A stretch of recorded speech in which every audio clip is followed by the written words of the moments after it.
இறையேசுவில் பிரியமான சகோதர சகோதரிகளே, நமது ஆண்டவர் இயேசு கிறிஸ்துவுடைய திருப்பெயரால் உங்களுக்கும் உங்கள் குடும்பத்தில் இருக்கிற அனைவருக்கும் அன்பும் சமாதானமும் மகிழ்ச்சியும் உண்டாவதாக. அன்புமிக்கவர்களே, மார்ச் மாதம் 10ஆம் தேதி தாயாம் திரு அவை நமக்கு கொடுத்திருக்கிற நற்செய்தி வாசகத்தில் இறுதி தீர்வை பற்றி நம்ம புரிந்து கொள்ள அழைப்பு விடுக்கிறது. விவிலியத்தில் கொடுக்கப்பட்டிருக்கிற இந்த இறுதி தீர்வை என்கிற இந்த வாசகத்தை வைத்து தான் பல பிரிவினை சகோதரர்கள் பல ஆண்டுகளாக இன்னும் பிழைப்பு நடத்தி கொண்டிருக்கிறார்கள். இதை வைத்து அச்சத்தையும் பயத்தையும் மக்களிடையே அவர்கள் பரப்பி கொண்டிருக்கிறார்கள். இதை எப்படி புரிந்து கொள்ள வேண்டும்? அதுவும் தவக்காலத்தினுடைய முதல் திங்கட்கிழமை நமக்கு இந்த நற்செய்தி வாசகம் கொடுக்கப்பட்டிருக்கிறது. அன்புமிக்கவர்களே, இன்றைக்கு நமக்கு கொடுக்கப்பட்டிருக்கிற இந்த நற்செய்தி வாசகமானது இந்த மண்ணுலக வாழ்வு நிலையற்ற ஒரு வாழ்வு. இது ஒரு திருப்பயண வாழ்வு. நமக்கு மேலான அல்லது நமக்கு உகந்த ஒரு வீடு என்றால் அது விண்ணக வீடு தான். அந்த விண்ணக வீட்டை நோக்கிய பயணம் தான் இந்த மண்ணக வாழ்வு என்பதில் எந்த மாற்று கருத்தும் கிடையாது. இரண்டாவது, விண்ணகம் நிச்சயமாக நமக்கு இருக்கிறது, அதே போல நரகமும் இருக்கிறது என்பதுதான் கத்தோலிக்க திருச்சபையினுடைய நம்பிக்கை. இதற்கு இடையில இந்த மண்ணுலக வாழ்வில் நாம் எப்படி வாழ்ந்தால் விண்ணுலகை பரிசாக பெற முடியும், நிலை வாழ்வை பரிசாக பெற முடியும் என்பதை நமது ஆண்டவர் இயேசு கிறிஸ்து இன்றைக்கு மிக தெளிவாக சொல்லுகிறார். இறுதி தீர்வில் மாட்சியோடு மானிட மகன் இறை மகன் வீற்றிருக்கிற ஒரு காட்சியையும், அதற்கு பிறகு மக்களினம் அனைத்துமே அவருக்கு முன்பாக நீதி தீர்வைக்கு இறுதி தீர்வைக்கு வருகிறார்கள் என்பதையும், அந்த இடத்துல நீதிமான்களையும் அவருடைய கட்டளைகளின்படி வாழ்ந்தவர்களையும் வலப்புறத்தில் செம்மறி ஆடுகளை பிரிப்பது போல அவர் பிரித்து விடுவார். தீச்செயல் செய்தவர்கள் அல்லது கீழ்ப்படியாமல் வாழ்ந்தவர்களை இடப்புறத்தில் அவர் பிரித்தெடுப்பார் என்கிற ஒரு செய்தி தான் இன்றைக்கு நமக்கு கொடுக்கப்பட்டிருக்கிறது.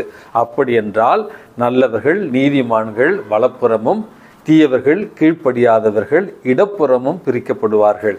சரி, இந்த இறுதி தீர்வையின் போது நமது ஆண்டவர் இயேசு கிறிஸ்து யாருடைய சார்பாக தன்னை அடையாளப்படுத்திக் கொள்கிறார் என்பதை இன்றைக்கு நற்செய்தி வாசகத்தில் நம்ம மிக தெளிவாக புரிந்து கொள்ளலாம்.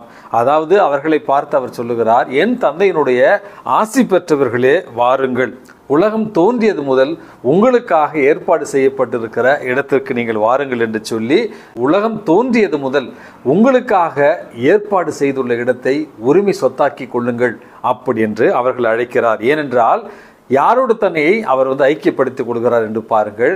நான் பசித்திருந்தேன், தாகமாக இருந்தேன், அந்நியனாக இருந்தேன், ஆடையின்றி இருந்தேன், நோயிற்று இருந்தேன், கடைசியில் சிறையில் இருந்தேன், என்னை நீங்கள் கவனித்து கொண்டீர்கள் என்று ஏழையர்கள், இல்லாதவர்கள், சமுதாயத்தில் விளிம்பு நிலையில் இருக்கிற மக்கள், இவர்களோடு தன்னை ஐக்கியப்படுத்திக் கொள்கிற நமது ஆண்டவர் இயேசு கிறிஸ்து அவர்களுக்கு செய்ததெல்லாம் எனக்கே நீங்கள் செய்தீர்கள் என்று இந்த உலகத்தில் நாம் எப்படி வாழ்ந்தால் மறு உலகை பரிசாக பெற முடியும், உரிமை சொத்தாக நம்ம பெற முடியும் என்பதை நமக்கு விளக்கி, அன்பு ஒன்றே, இரக்கம் ஒன்றே, கருணை ஒன்றே, நீதி ஒன்றே இந்த உலகத்தில் நம்மை மறுவாழ்விற்கு இட்டு செல்லும் என்கிற அழகான செய்தியைத்தான் இன்றைக்கு நம்முடைய செய்தியாக கூறுகிறார் நமது ஆண்டவர் இயேசு கிறிஸ்து. அன்புமிக்கவர்களே, தொடக்க காலத்தில் 4ஆவது நூற்றாண்டில் வாழ்ந்த ஒரு புனிதர், தூர்ஸ் நகரத்தினுடைய புனித மார்ட்டின் என்று நம்ம வாசித்திருக்கிறோம். அதாவது ஒரு நாள் அவர் குதிரையில் கொண்டிருந்த நேரத்தில் வழியோரத்தில் ஒரு இறந்து உண்பவர், பிச்சை எடுப்பவர் குளிரில் வாடிக்கொண்டிருக்கிறார். இந்த தூர்ஸ் நகரத்தினுடைய மார்ட்டின் இறங்கி தன்னுடைய மேலுடையை எடுத்து இரண்டாக அதை கிழித்து அவருக்கு பாதி கொடுத்து விட்டு மீதியை இவர் போர்த்தி கொண்டு குதிரையில் சென்றாராம். அன்று இரவு தூர்ஸ் நகரத்தினுடைய மார்ட்டின் அவர்களுக்கு காட்சியில் தோன்றிய நமது ஆண்டவர் இயேசு கிறிஸ்து, குளிரில் வாடிக்கொண்டிருந்த எனக்கு தூர்ஸ் நகரத்தினுடைய மார்ட்டின் தான் எனக்கு குளிரை போக்கினார், அவருடைய மேலாடை எனக்கு கொடுத்தார் என்று அப்போஸ்தலர்களிடத்திலும் வானதூதர்களிடத்திலும் தூர்ஸ் நகரத்தினுடைய மார்ட்டினை அறிமுகப்படுத்தியதாக ஒரு செய்தியை நம்ம வாசிக்கிறோம். இதை போன்ற பல சிறுவர்களுக்கான கூறுகிற கதைகளை கூட நம்ம கேட்டிருப்போம். கடவுள் ஒரு வீட்டிற்கு வருவதாக சொன்னதாகவும், அந்த வீட்டு உரிமையாளர் தன்னுடைய வீட்டை தயார் செய்து வைத்திருந்ததாகவும், ஏழை கைம்பெண், வயோதிகர் ஒருவர், பார்வையற்ற ஒருவர், உடல்நலத்தால் பாதிக்கப்பட்ட ஒருவர் வந்த நேரத்தில் கடவுள் வர இருக்கிறார், நீங்கள் அப்புறமாக வாருங்கள் என்று சொன்னதாகவும், கடைசி வரையில் அவன் கடவுளை எதிர்பார்த்து காத்திருந்து உறங்கி போன நேரத்தில் காட்சியில் கடவுளை திட்டுகிறான். வருகிறேன் என்று சொல்லி நீங்கள் ஏமாற்றி விட்டீர்கள் என்று சொன்ன நேரத்தில், இன்று காலையில் ஒரு கைம்பெண்ணாக உன் வீட்டிற்கு வந்தேன், ஒரு வயோதிகராக உன் வீட்டிற்கு வந்தேன், பிச்சை எடுப்பவராக உன் வீட்டிற்கு வந்தேன், பார்வையற்றவராக உன் வீட்டிற்கு வந்தேன், அடுத்தது உடல்நல குறையினால் அவதிப்படுகிற ஒருவராக உன் வீட்டிற்கு வந்தேன், என்னை நீ கண்டுகொள்ளவில்லை அப்படி என்று சொன்னாராம். அன்புமிக்கவர்களே, இறைவன் நமக்கு சொல்லித் தருகிற அழகான ஒற்றை பாடம் இதுதான். இந்த மண்ணுலகிலிருந்து விண்ணுலகத்திற்கு நாம் செல்ல வேண்டும் என்றால் நம்முடைய அன்றாட வாழ்வில் அன்பை செயலாக்கம் செய்ய வேண்டும்.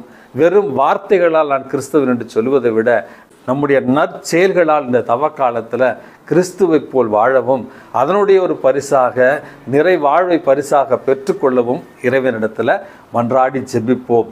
எல்லாம் உள்ள இறைவன் தந்தை, மகன், தூய ஆவி உங்களையும் உங்கள் குடும்பத்தில் இருக்கிற அனைவரையும் நிறைவாக ஆசீர்வதித்து பாதுகாத்து வழி நடத்துவாராக. ஆமேன்.